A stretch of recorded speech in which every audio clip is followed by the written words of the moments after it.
Good afternoon, everybody. Second take is always a charm here. Obviously, the first one screwed up. Hey, Greg Perry here, host of Beyond the Humidor.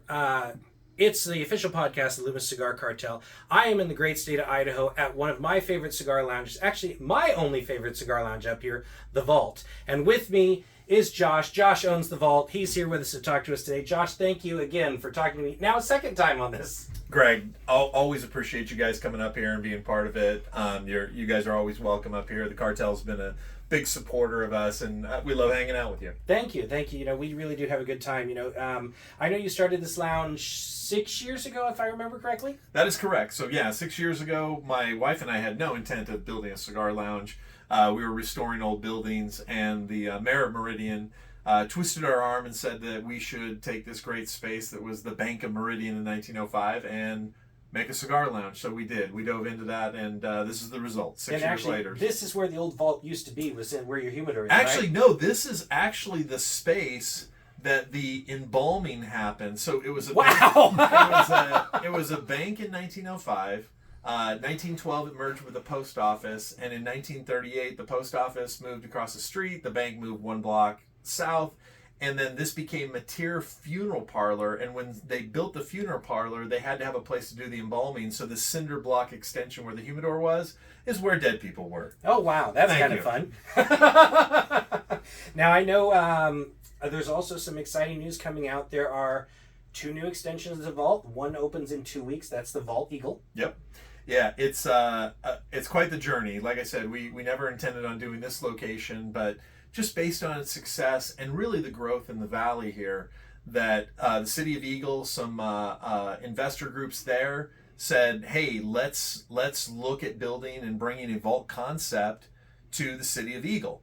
So we dove into that about a year ago to put together the plans, the partnership, and what that would look like. And yes, on April 21st, we're going to be opening that new location. The other one you talk about is equally as interesting just down the road. We bought the dirt in Caldwell, Idaho, to do a third lounge at the far west end of the valley, and we'll be opening that up in 2025. Looking forward to that. That'd be an amazing time, and still going to be my home to come here. But wonderful. It'd be nice to have extra ones over there. But hey, you know, on that one that you're opening in Eagle, the Vault Eagle, I understand El Septimo has partnered with you. Can you tell me a little bit about that? Yeah, so El Septimo is a great story. So a couple years ago at the PCA trade show, Zaya, his team, had come to the show, huge booth. It was right after COVID. So a lot of, everybody's feeling out like the show coming back after being gone for a year. And we see this beautiful, beautiful booth. And the national sales manager, who used to be a national sales manager for Ashton Cigars, brought my general manager and I over there. We smoked a couple of the cigars. They were delicious. Really, really fantastic blends and very expensive. So we decided not to bring it in because in a 40% tax state, right, it didn't make sense to have that expensive of a cigar. So flash forward to last year, the president, CEO of the company, Zaya Yunin, billionaire, reaches out to me and says, hey, I want to meet with you at the show. He had watched some Cigar Don Williams episodes, says, I'd really like to meet you. I said, great. So we sat down for a half hour. He asked me, what's keeping you from bringing my cigars into your humidor? And I said, well, look, I said, at the end of the day, we got an issue with, our taxes in our state. He's like, then let's find other ways to bring value to your lounge. Let's provide you ashtrays for the whole lounge. Let's do artwork for the whole lounge. Let's make all this, investment in you.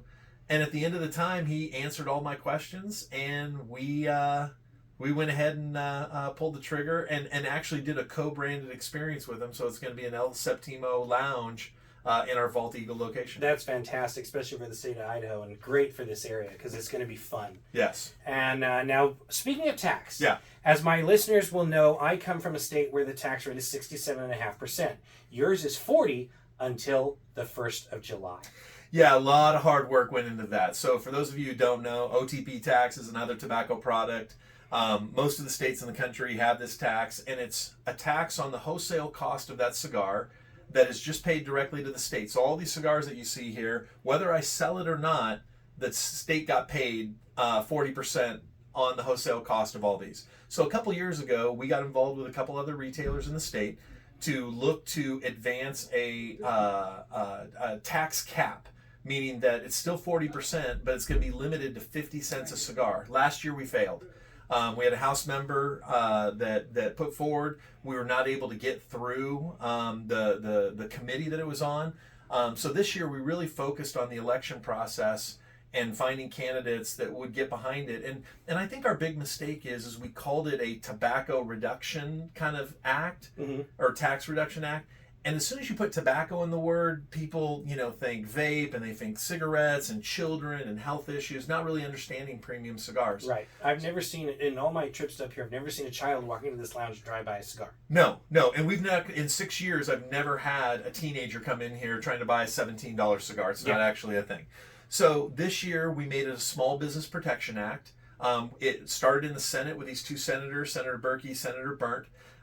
They advanced it, got it through the Senate. We got into a little bit of hot water in that the House is required to start all taxation bills in the state of Idaho by law. Okay. So we had to do some finagling. We had to whip up some support in the House. They ended up getting it in the last week of the session through the House, voted on.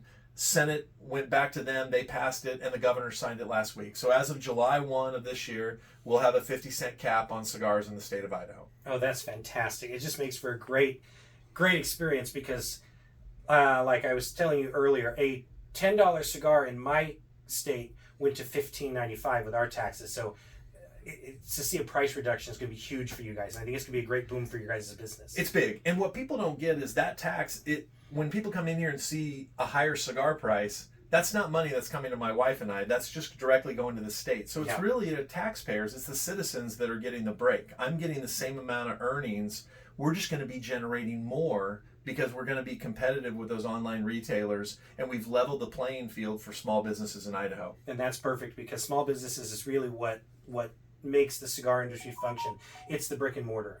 It's one of the things that we tout on the podcast all the time is support that local brick and mortar. And here's the prime example. Here is a local brick and mortar, highly successful and a great place to hang out. And, there's a couple of lines in here that I have to chuckle at because one, my guy behind the camera, Tommy, he's the one that got me into these. And one of them I can only get here. The other, firstly, being apostate. That's... Brandon and Kendrick over at the Beehive. Yep. Their line is amazing, and that new cigar that just came out, the Feathered Serpent for a Candela, it's incredible. I couldn't believe that they got that much flavor out of it. No grassy at all. It's so when we pick manufacturers, the number one thing that we're looking for is relationship. Brandon, the whole team there at Apostate, they're just such good people. Second thing we're looking for is great tobacco and great blending. So you're going to find that in our humidor, what we curate comes from the best of the best. And so we're looking for great relationship, great blends. Hochi Blanco from La Galera Cigars is providing all their tobacco and blending. It works out fantastic. The other one that I know you're going to talk about is 1502 Cigars. It is 1502. Enrique Sanchez has been a part of our humidor since the day we opened. And Enrique, his family, his team have been so great. And again, Plasencia tobacco and just a great blend, a great product, and couldn't be happier with the relationship. And I know there's another vendor that you have in here that actually is one of my favorites as well.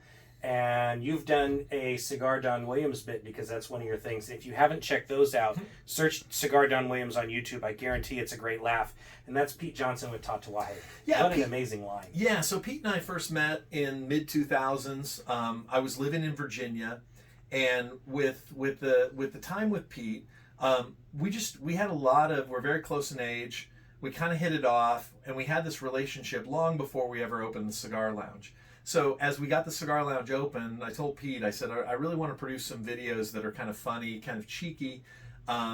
Would you be willing to come out to Idaho? And he'd never been to Idaho, never been to a retail shop out here. Let's do this video. I said, now, Cigar Don's always going to be the butt of all jokes. So we've actually done 2 episodes with Pete now. But yeah, Tatawahe, the whole family, the Pepin family, my father, like such a great group. And again, it goes back to relationships and quality products.